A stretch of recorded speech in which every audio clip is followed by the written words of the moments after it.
Diyan na lang muna kayo. Ako na lang dito yung maglagay ng chicken fillet ko.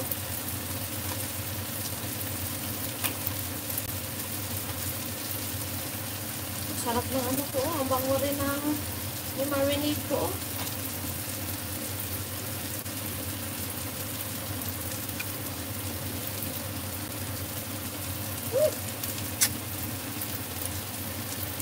Mahalin talaga ako ng asawa ko dahil sa mga niluluto.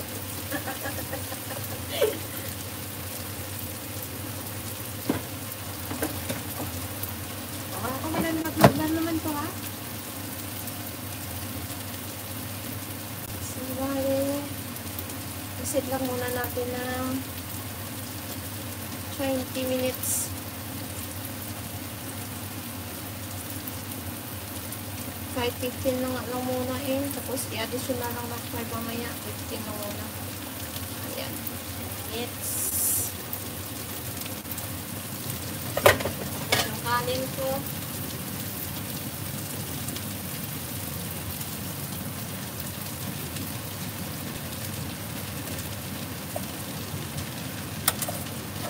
Kahapon yan niluto ko ang kanin dahil ako'y nagkamali.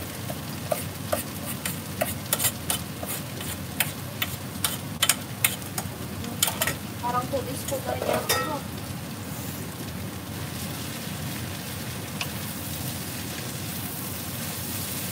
Isang plastic na lang yung wild rice ko.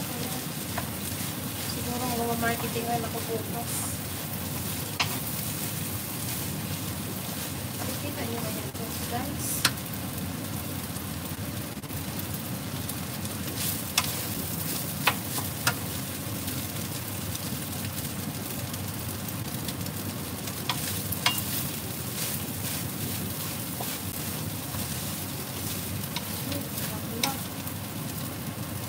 Kanin mo, ang haba ng putil ng kanin na sabi ng kamera dyan.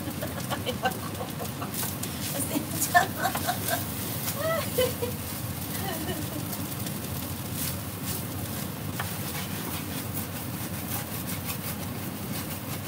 Ay, sarap ng sarap ng strawberry ko guys. Pinakakilala ko dyan sa ilalim. Pinakuha ko sa kanya yung kalahati guys. Tinatikman ko sa kanya, sabi niya magkano, sabi ko, iwan ko magkano. Hindi ko pa nakita ang resibo. Sabi niya, sigurado ako Merlan, mahal ito.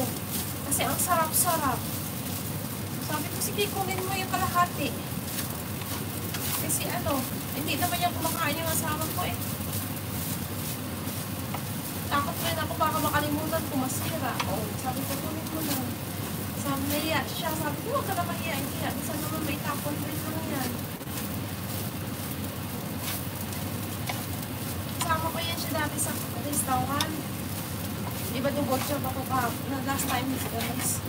Pag ako'y tapos na magluto, siya yung darating, siya yung maglugas.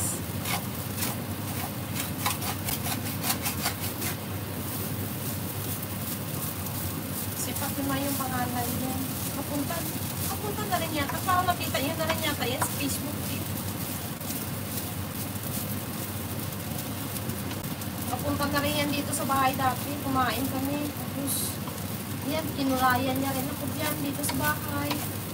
Kasi nga, mahal ang kulay, diba? Sabi niya, punta daw siya dito sa bahay. Siya daw magkukulay sa akin.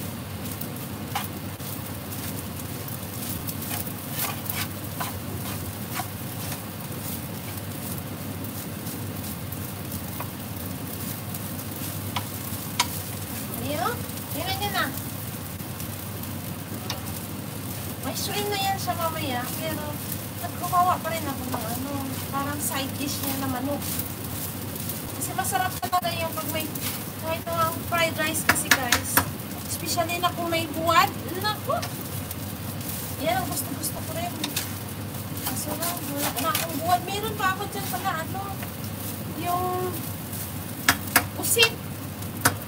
Galing doon sa amin, doon sa pinsan ng mama.